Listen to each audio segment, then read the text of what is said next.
In 1790, as the French Revolution was getting underway, one French soldier left the army and began a career in the paper-making industry.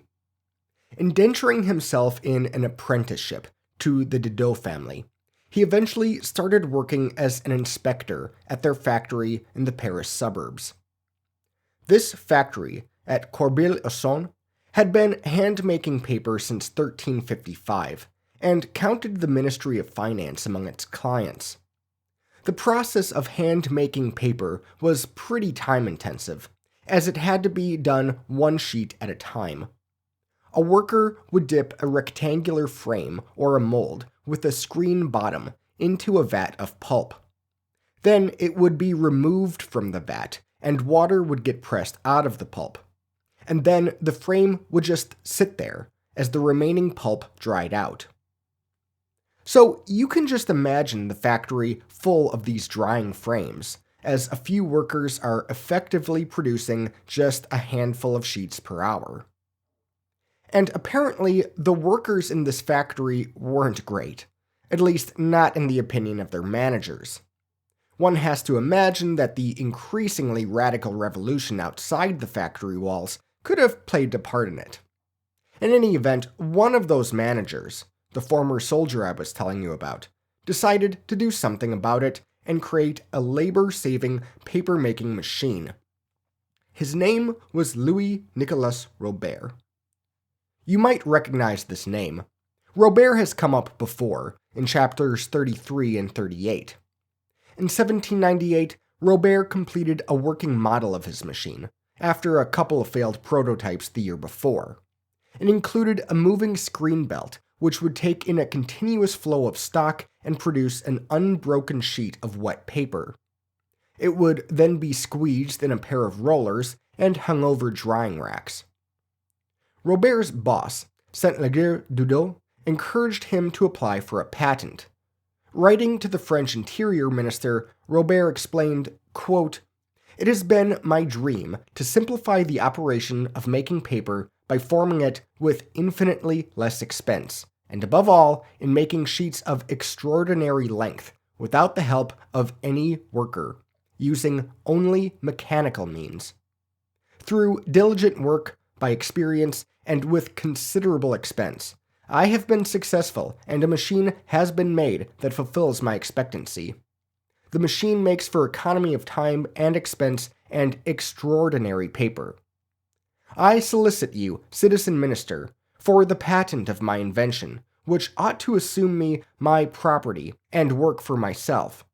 My fortune does not permit me to pay the tax of this patent at once, which I desire to have for 15 years, nor do my means permit me the cost of a model. This is why, Citizen Minister, I implore you to name a number of commissioners to examine my work and, in view of the immense usefulness of my discovery, grant me a patent gratuitously." End quote. The minister sent some folks to check it out, including a member of the Bureau of Arts and Trades. A few months later, the Bureau declared, quote, "Citizen Robert is the first to imagine a machine capable of making paper from the vat. This machine forms paper of great width and of indefinite length. The machine makes paper of perfect quality and thickness, and gives advantages that cannot be derived from ordinary methods of forming paper by hand, where each sheet is limited in size in comparison with those made on this machine. From all reports, it is an entirely new invention and deserves every encouragement." End quote. Robert received his patent in January 1799 and quickly sold it to his boss, Didot, for 25,000 francs, to be paid in installments.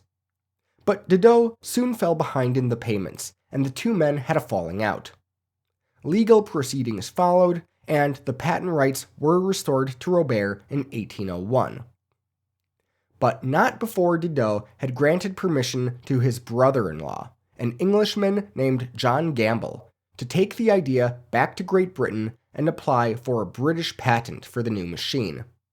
The next year, Gamble took Robert's model to England and developed it further with two brothers of French Huguenot descent, Henry and Célie Prodrenier. After 6 years of tinkering with the model, they finally patented the machine. And as was so common in the first industrial revolution, everybody took the patent, copied the design to build the machine for themselves, and started making enormous amounts of paper illegally. The Fourdriniers spent £60,000, basically all of their money, it comes out to over $7 million in modern terms, fighting patent infringers, and continuing to improve the technology. Eventually, Parliament learned what happened, took pity on the family, and bailed them out. Within a decade, new paper mills using these machines went into use around the world. One such machine in the United States could produce a whopping 1,800 square feet of paper per minute. Unfortunately, there's no good data out there for how much paper production increased during the Industrial Revolution, but it must have been an explosion. This is when wallpaper became a viable option for interior design. Lumberjacks spread out across North America, chopping down millions of trees throughout the 19th century, in part to clear land for farms, in part to fire stoves, and in part to supply pulp to hundreds, maybe thousands of paper mills across the continent. And newspaper sales skyrocketed. In London, for example, the Times saw its readership increase by a factor of 10 during the first half of the 19th century. And this attracted new publishers to enter the market and try their luck with their own newspapers, like The Guardian. To print all these newspapers, new rotary printing machines were needed as well. In Chapter 33, I told you about the ones invented by Friedrich Kining and Richard March Hoe. But still other printing machines were in the works too. Machines that could rapidly speed up the printing of unique messages. It was way back in the year 1714 when an English engineer named Henry Mill obtained a patent for what he said, quote, brought to perfection at great pains and expense, a machine that could impress letters on paper as in writing. It was a concept that was further advanced in 1829 by an American inventor, millwright, and politician named William Austin Burt, which used a dial to select letters and stamp them on a page. Several other American and Italian inventors, as well as a Brazilian priest, tried to accomplish the same thing. These were the first typewriters. Here's the thing about invention. It breeds more invention. When you invent a new good that makes life better, or a new tool that makes work more productive, people want to buy it from you. And that when you produce that new good or that new tool, it generates new income in the economy. It is, in the most microscopic sense, economic growth. And as economic growth accumulates in the form of capital, it gets invested in new people, new inventors, as well as the tools and raw materials needed for even greater experimentation and even greater innovations. This has been the case throughout history, of course, but by the early 19th century, the rate of economic growth and new inventions totally exploded. By the end of the first industrial revolution, professional and hobbyist inventors alike were creating all sorts of new goods and tools, hoping to get rich in this new age of opportunity. Most new inventions were flops. Some of them just needed more time in development. The typewriter, for example, wouldn't become commercially viable for another half-century. But a few of these new inventions wouldn't just stand the test of time, they would become so integrated into the world we inhabit today that we simply can't imagine life without them.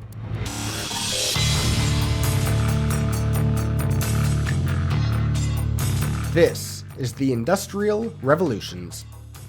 Chapter 39, The Age of Invention.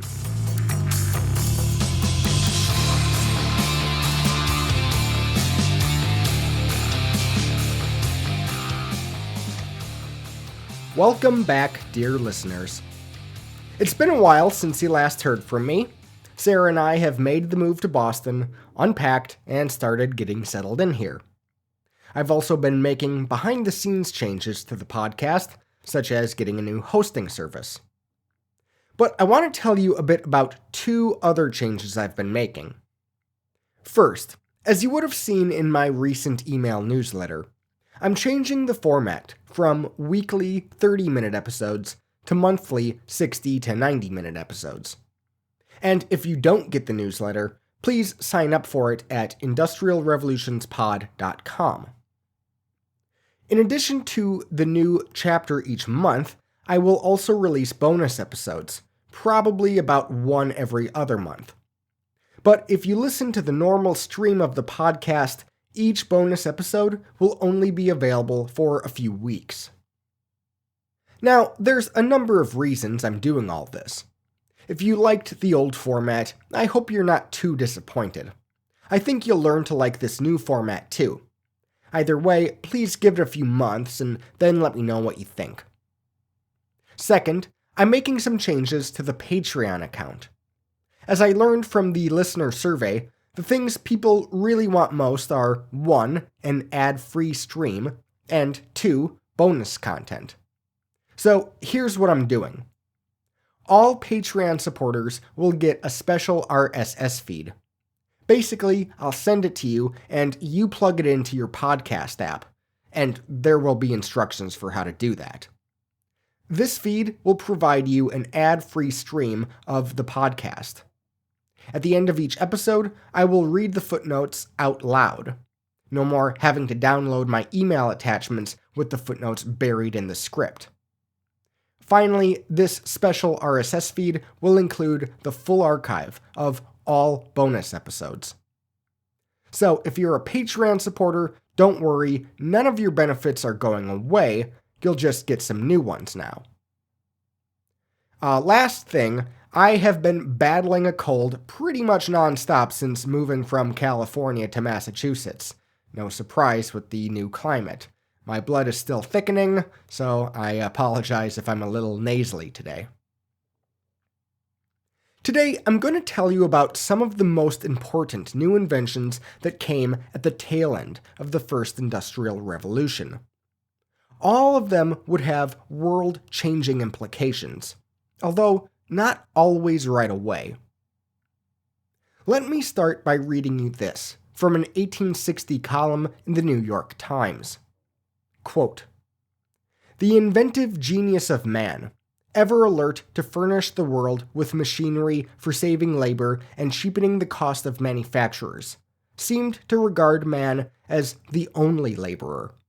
The carpenter, with his planing, matching, and other machinery, was relieved from the drudgery of his trade, but, on returning home at night, found no labor-saving machinery to relieve his wife in her toil with the needle.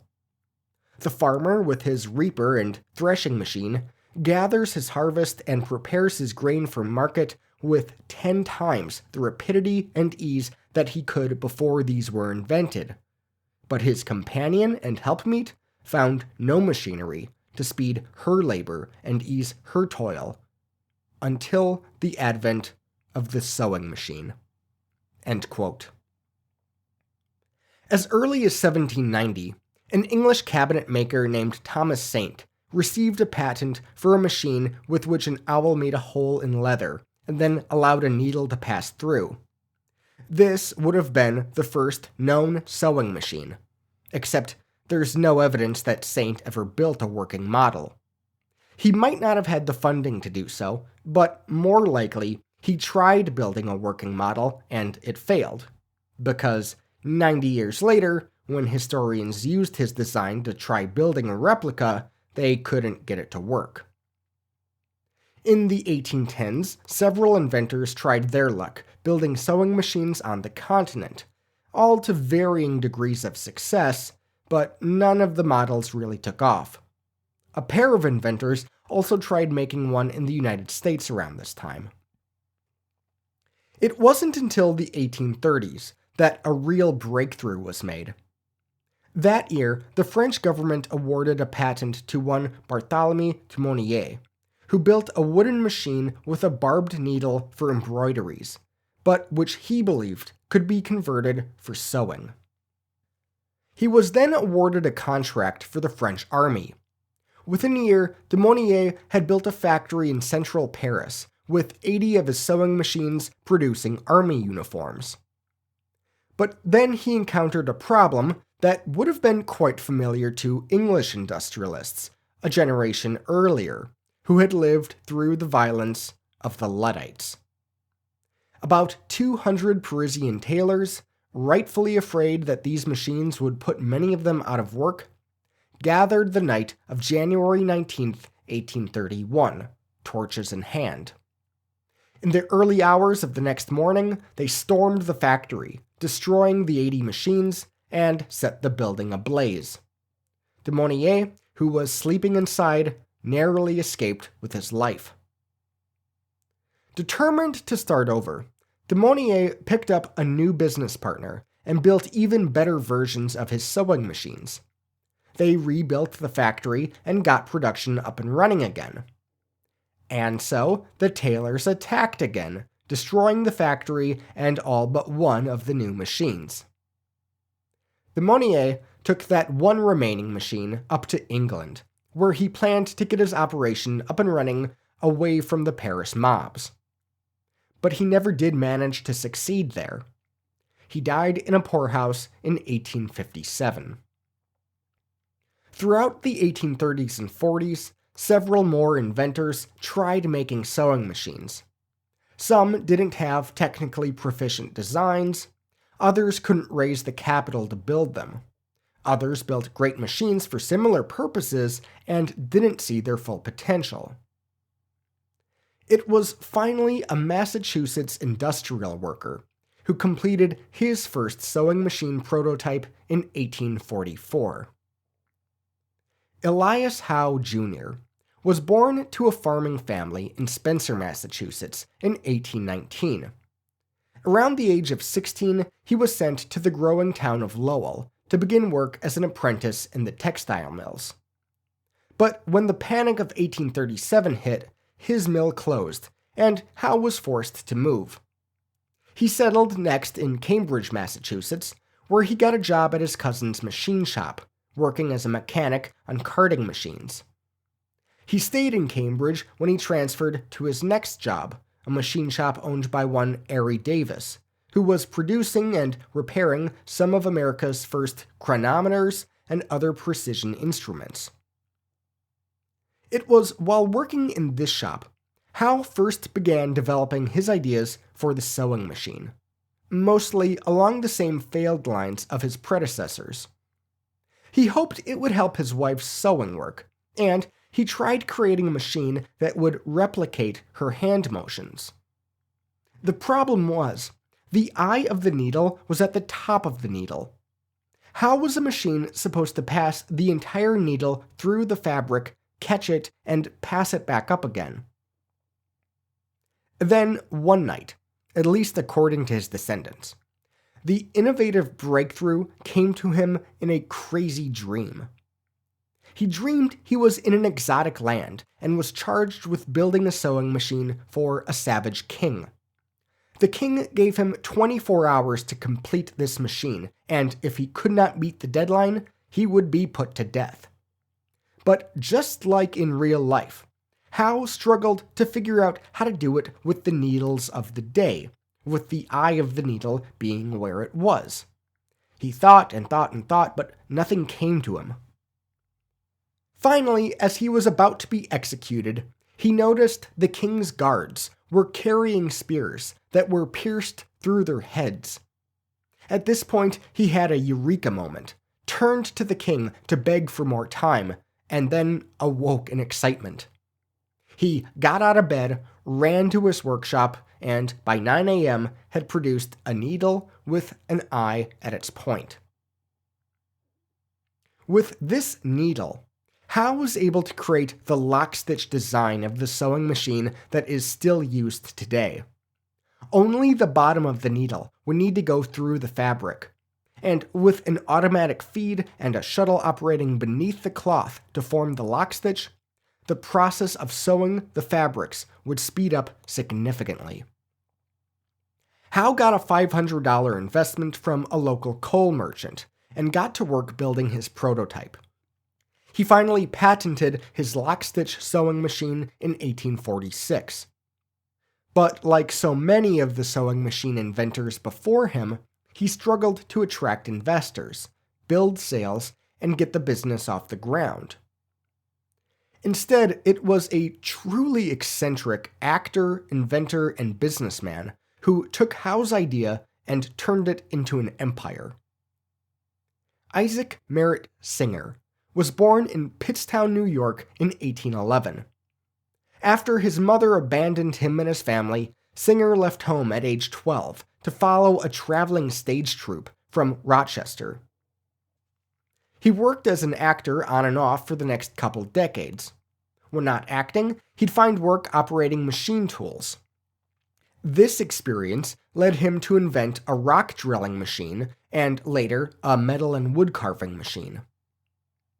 It was in 1851, when working in a Boston machine shop, Singer was tasked with repairing an old pre-Howe sewing machine. Instead, over the next 11 days, he designed and built his own sewing machine, using a curved needle design. He quickly patented it, built the machines, and sold them through his new business, I.M. Singer & Company. While his curved needle design was unique, many other elements of the Singer sewing machine were stolen from other manufacturers, including Howe. So began an infamous patent war, in which Singer and the firms Grover and Baker and Wheeler and Wilson all sued each other for infringements. They finally met in Albany, New York, agreed to pool their patents together, and brought in Elias Howe for his critical eye-pointed needle. Howe would receive massive royalties for sewing machine sales for the rest of his life, totaling millions of dollars.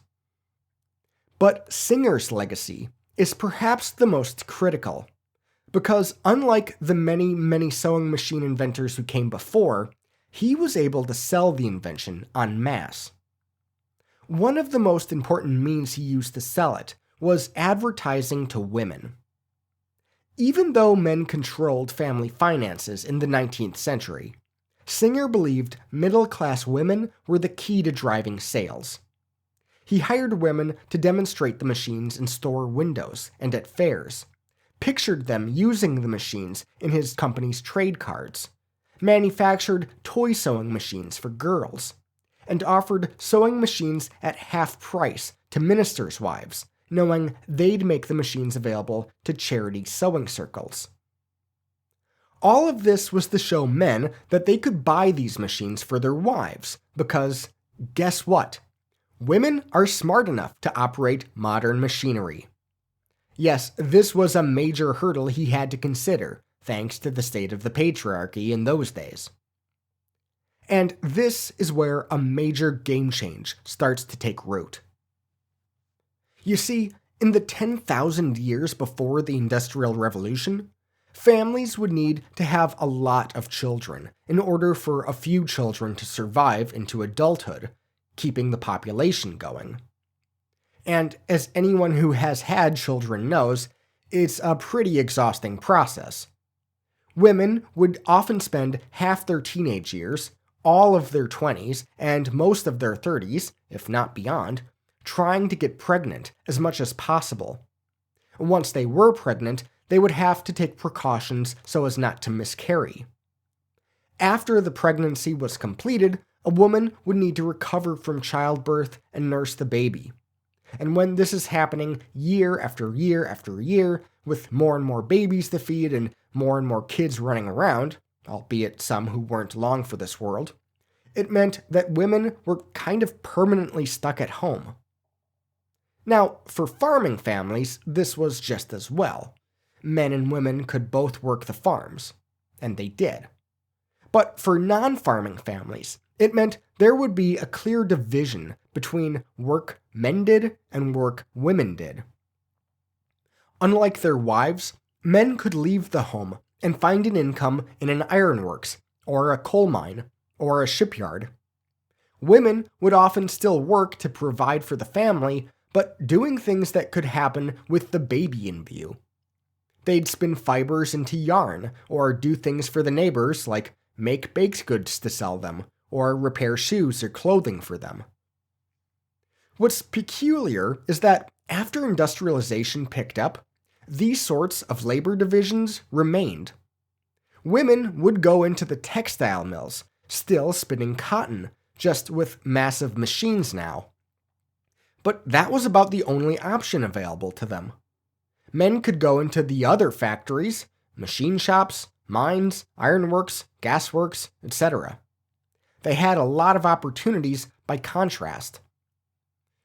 But one task that both men and women did was work with needles. For men, this usually meant tailoring, producing new clothes, oftentimes for upper-class customers. For women, this usually meant repairing garments inside the home. But both sexes were sewing. The sewing machine became a great equalizer in this labor. With a Singer sewing machine, you could sew garments 50 times faster than by hand. Those productivity gains could bring with them major profits, yes, if you could afford to buy a machine. Most of the working-class tailors and most households could not.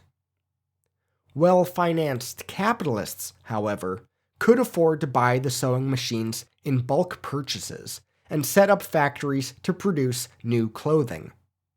This would cut out those traditional tailors, who often went into the factories as the only option left to them in the changing market conditions of the 19th century. But when those same capitalists realized women could operate the modern machinery as easily as men could, they realized they could get the exact same labor for a lower wage. Because, remember, women had fewer options available to them at the time. This process of replacing male workers with female workers to save money on wages was repeated several times over the next century. First with school teachers, then with secretaries using those typewriters, and then with telephone operators, etc., etc., etc. More and more, women entered the workforce from a place of disadvantage until, finally, by the 1960s, a sort of tipping point was reached, and women justly began demanding equal pay for equal work. And even though we're still grasping with that issue today, it all really begins here with the invention of the sewing machine.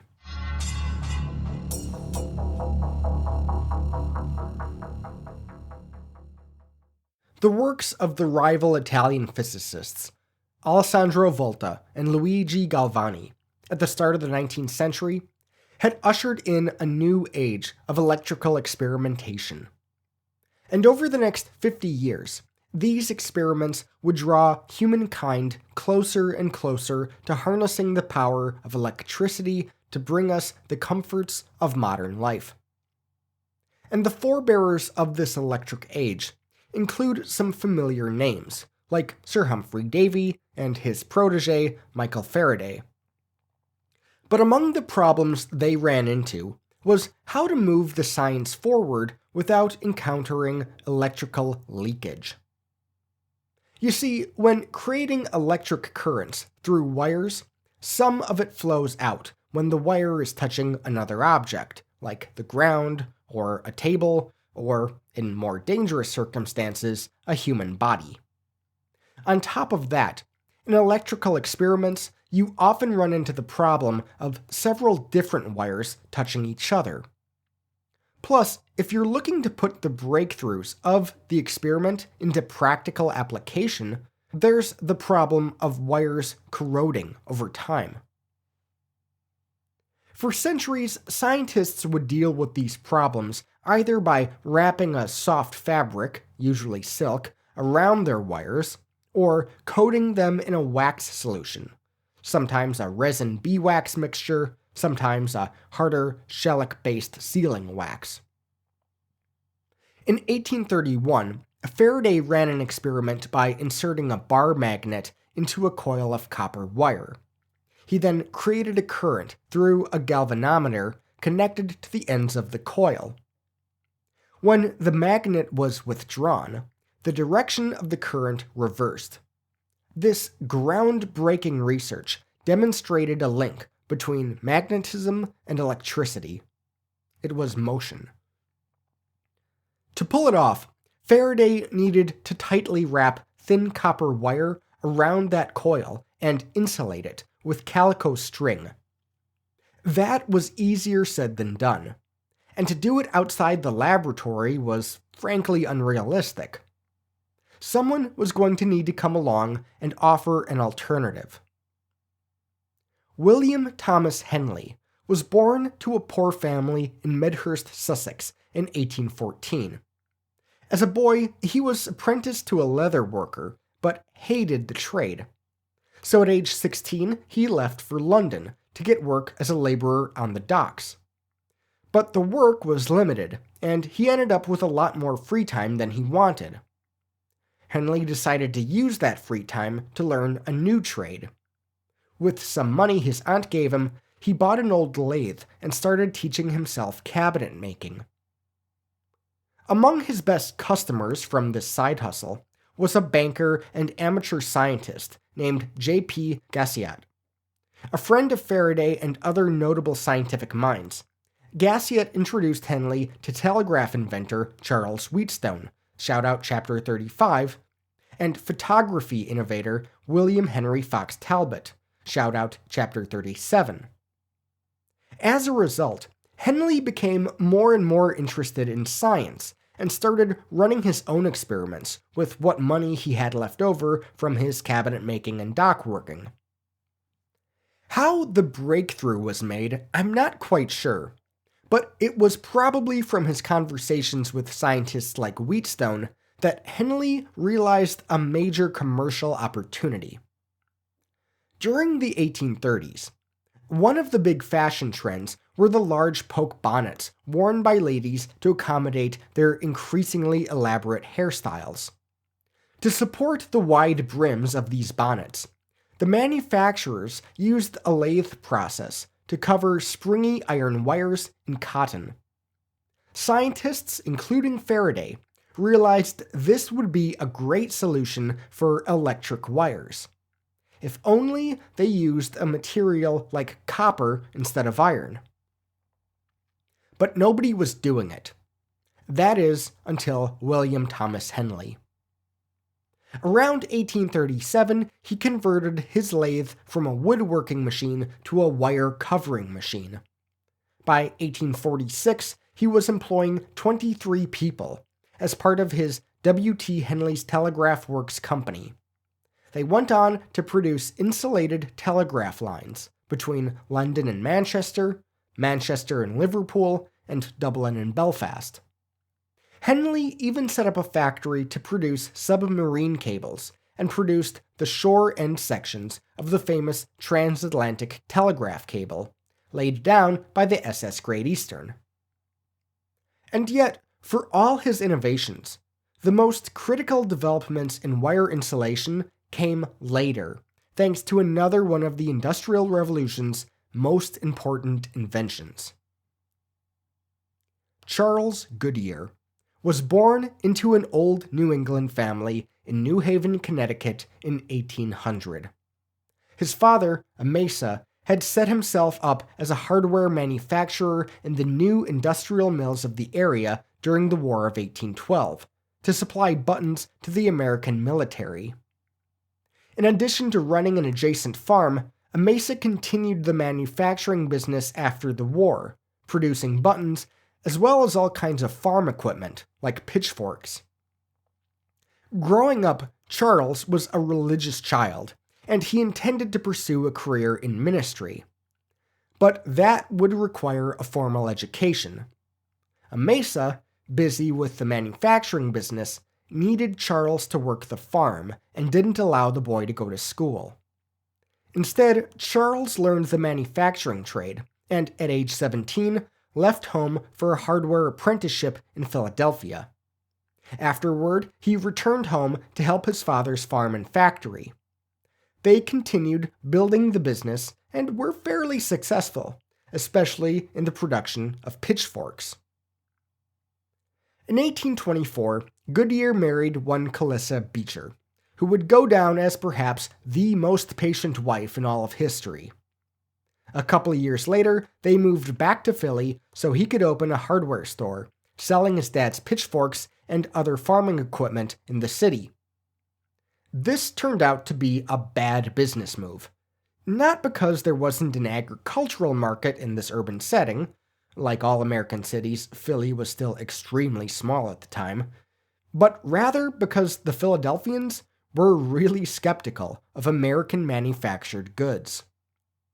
It's important to remember that up until this point, most hardware was being imported from Europe. The Goodyears were producing some of the first American-made farm equipment. Unable to earn enough trust for their tools, Charles was facing financial ruin. And a near-terminal illness he suffered around this time didn't help either. Soon after, Goodyear would serve his first of many stints in debtor's prison. And what drove him there was actually his plan for getting out of debt, by becoming a great inventor. And the particular invention he planned for was a better kind of rubber. Found in a variety of tropical trees, rubber in its natural form comes from a milky, sap-like goo called latex. The most common rubber tree, Hevea brasiliensis, had existed solely in the Amazon rainforest for thousands of years. Thanks to Goodyear, it's now found on tropical plantations across the world. Indigenous peoples across the Americas had been using rubber for a variety of purposes, most famously for a variety of games played by Mesoamericans with the world's first rubber balls. Westerners were slow to appreciate the benefits that rubber could yield, though. The first thorough experiments with it didn't happen until the 1740s, and even then it would be a good 150 years or more until scientists really became interested in it.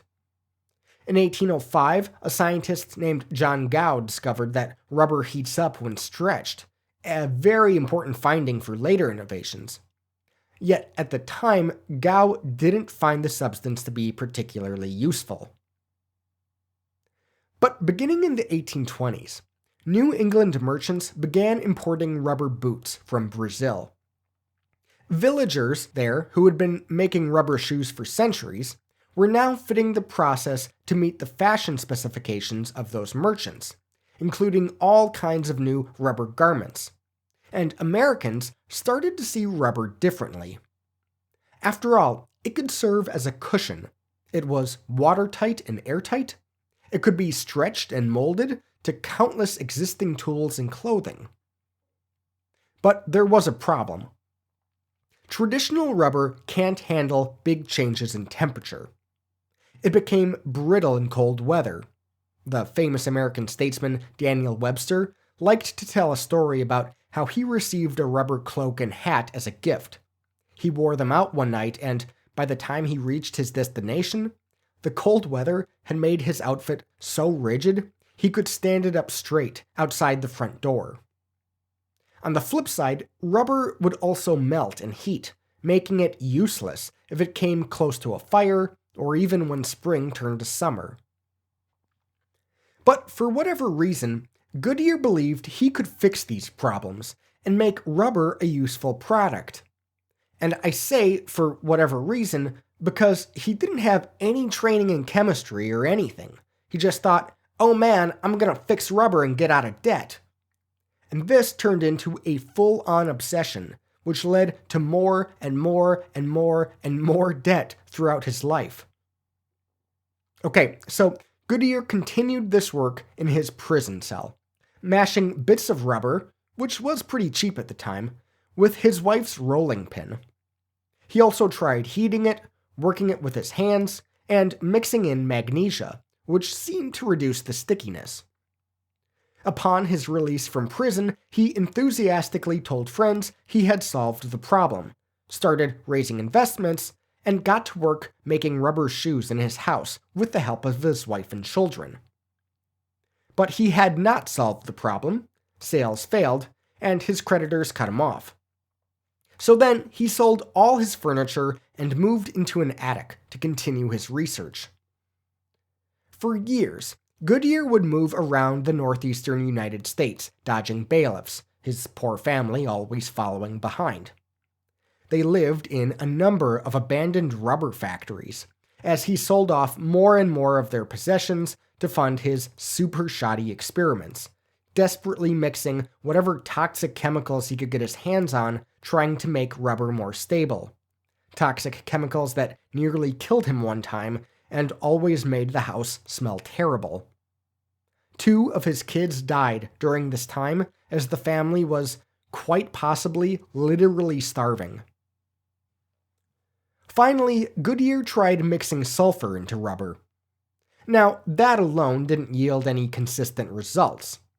But when he accidentally dropped a lump of this sulfur-treated rubber onto a hot wood stove, the consistency of it changed. To his surprise, the rubber didn't melt. It retained its shape and elasticity. Goodyear tried reproducing the accident over and over, begging his neighbors to lend him their stoves. Sometimes the process worked, sometimes it didn't. When he was thrown into debtor's prison once again, he wrote to his acquaintances from his cell, seeking loans to build a new rubber factory. Amazingly, he managed to raise enough investments and get out of prison, although he'd be back in debtor's prison within a month. Collaborating with a regional businessman named Nathaniel Hayward, who became a bitter enemy of his years later, Goodyear filed for a patent for this new process of creating vulcanized rubber. It was awarded to the 2 men shortly thereafter, in February 1839. By 1842, Goodyear's position was becoming more stable. He opened a factory with some friends and family in Springfield, Massachusetts. By 1844, then, they had perfected the process for vulcanizing rubber and secured a new patent. Using machines to mix latex with chemicals, sulfur being the most important, they could produce significant quantities of highly stable vulcanized rubber.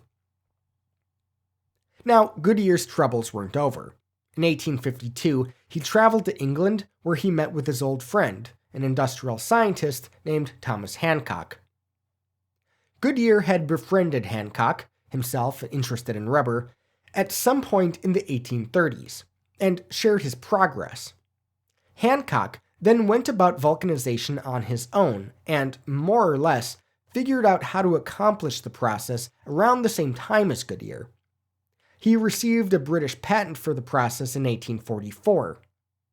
Hancock subsequently won a court battle, proving that his work was independent of Goodyear's, and Goodyear never received royalties from the growing British rubber industry.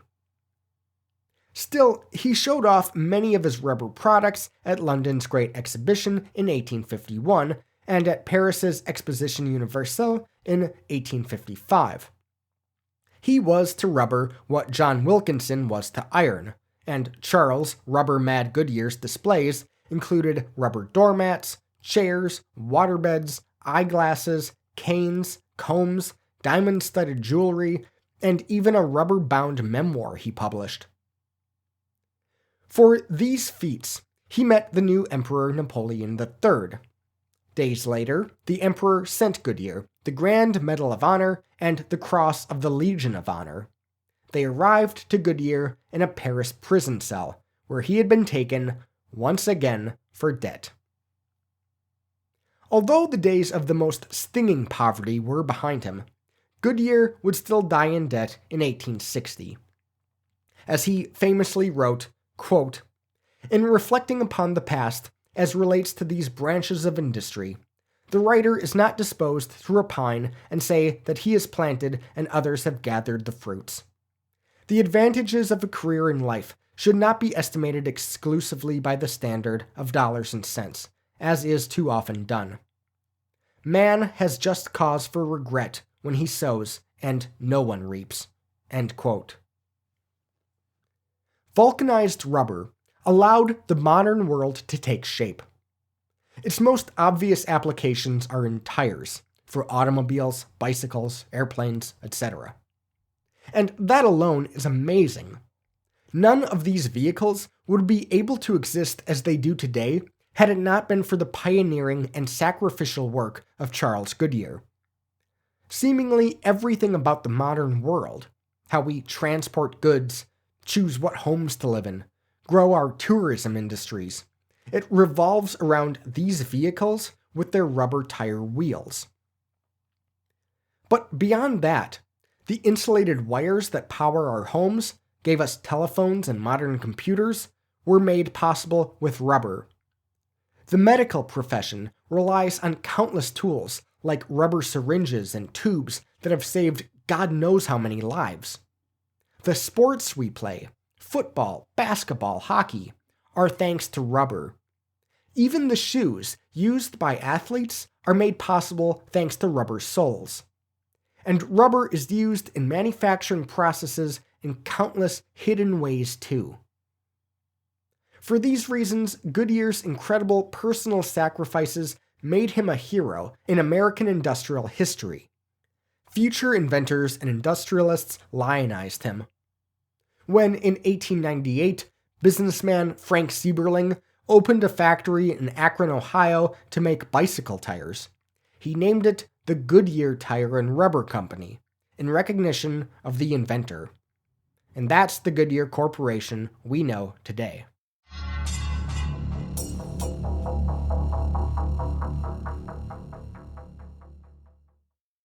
So, once again, most of the inventions I've mentioned here today came at the end of the First Industrial Revolution. But the typewriter, sewing machine, and vulcanized rubber were technologies put into full use during the Second Industrial Revolution, from 1870 to 1914. But there was one invention made during the First Industrial Revolution that was so ahead of its time that it needed to wait until the Third Industrial Revolution, with the end of World War II, to see any practical development. Charles Babbage was born in London in 1791. His father, a city banker, was able to afford a world-class education for his children, including the gifted Charles. In 1811, he went to Cambridge to pursue mathematics, where he was likely the most gifted student of his time. He graduated without examination and without honors after defending a radical thesis. From there, he took a lecturing position with the Royal Institution and was elected to the Royal Society. Eventually, he was hired to teach at his alma mater, and for 12 years was the Lucasian Professor of Mathematics, a chair once occupied by Sir Isaac Newton and later occupied by Stephen Hawking. In the 19th century, mathematical sciences required access to thick volumes of standardized tables, functions like sines and logarithms, to assist with calculations. This way, the decades of painstaking mental labor that went into these calculations wouldn't need to be repeated over and over. The problem that Babbage and others encountered was that even the best tables were riddled with errors. Not with the calculations themselves, but with their transcriptions. He began to conceive of a machine that could compute and print these tables without error. He called it the difference engine. By 1822, Babbage constructed a basic version of this mechanical calculator. He was able to rapidly calculate basic arithmetic of up to 8 figures. Backed by the Royal Society, he convinced the British Treasury to invest £1,500 to build a bigger, better such machine, which he believed would take 2 or 3 years to build. With government support, and his own personal investment of up to £2,500. Babbage hired Joseph Clement, a former protege of the great machine maker Henry Maudslay. Shout out Chapter 14. But even for a skilled precision engineer like Clement, there was no way he could complete Babbage's design in 2 or 3 years. It took a decade to build just one section of the machine, and went way over budget. Babbage demanded more money from the government, and he managed to raise a personal investment of £4,500 from the Prime Minister, the Duke of Wellington. Eventually, though, worn thin by Babbage's desperate haggling, Clement quit. For what it's worth, though, this section of the difference machine could produce a portion of the tables Babbage had promised to the government in his proposal. It has even been called, quote, the most refined and intricate piece of mechanism constructed up to that time. With Clement out, and no completed prototype to show his investors, Babbage switched gears a bit. He conceived instead of a totally new design for a mechanical computer, a machine he called the analytical engine. Powered by steam, this device would be able to run entirely without human inputs. Key to this machine would be what Babbage called the mill, nothing less than a 19th century version of a central processing unit, a CPU. The analytical engine would use random access memory, or as we call it, RAM. But perhaps the most insightful breakthroughs came from a friendly correspondent of his, the Countess of Lovelace. She was born Augusta Ada Byron in London in 1816. She was the only legitimate daughter of the famous Lord Byron, although Byron would have several children by other women, including probably his half-sister. Just months after her birth, Lord and Lady Byron officially separated. He never saw this daughter again. Instead, he went off to fight in the Greek War of Independence, where he died when she was 8 years old. Young Ada was raised instead by her mother. Now, unlike other girls of this era, she was not instructed in any kind of arts, since her mother believed art is what drove her father mad. Instead, tutors were hired to educate her in the unladylike field of mathematics. At 19, Ada was married to an English baron, later elevated to become Earl of Lovelace, and the couple had several children, including a male heir. But by her mid-20s, Ada Lovelace was getting bored with domestic life, and so she wrote to her old friend she met at a dinner party, Charles Babbage. Quote, I am very anxious to talk to you. I will give you a hint on what. It strikes me that at some future time, my head may be made by you subservient to some of your purposes and plans. If so, if ever I could be worth or capable of being used by you, my head will be yours. End quote. Babbage took her up on the offer, first by asking her to translate an essay about his analytical engine written by the Italian mathematician and future Prime Minister of a unified Italy, Luigi Manabrea. Babbage then encouraged Lovelace to offer her own thoughts on the machine. She did so with a series of footnotes in her translated text, which proved much more valuable than the text itself. The footnotes contained a series of elemental instruction sets that could be used to direct the calculations of this still hypothetical machine, and it could, quote, arrange and combine its numerical quantities exactly as if they were letters or any other general symbols. She continues, quote, supposing, for instance, that the fundamental relations of pitched sounds in the science of harmony and musical composition were susceptible of such expressions and abstractions, the engine might compose elaborate and scientific pieces of music of any degree of complexity or extent. End quote. In the 19th century, Ada Lovelace had conceived of computer software, and perhaps even AI. But they were not to be, at least not for any time soon. The designs Babbage and Lovelace conceived for the analytical engine were largely forgotten, only to some extent being used to design a new difference engine 2.0. Okay, they called it number 2, not 2.0. Using some 8,000 whirling parts, we know today that this design of a new difference engine could have actually worked. It was eventually constructed and tested in the 1980s. But in the 1840s and 50s, the government decided instead to cut its losses, writing, quote, "Mr. Babbage's projects appear to be so indefinitely expensive, the ultimate success so problematical, and the ultimate expenditure so large and utterly incapable of being calculated, that the government would not be justified taking upon itself any further liability." End quote. After all, it's not like the world was starved for new ideas at the time. New inventions were coming out constantly. And as they were changing the world, so too was that burgeoning political and economic philosophy, liberalism, spreading across the world. The liberals were beginning to remake Europe in their own vision.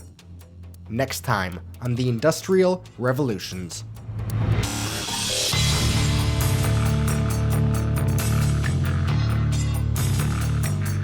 For this episode, I want to thank Carl Larson for some research assistance and everyone who is supporting the podcast on Patreon, including John Bartlett, Elizabeth Brooking, Eric Hoganson, Brian Long, Brandon Stansbury, and Walter Torres.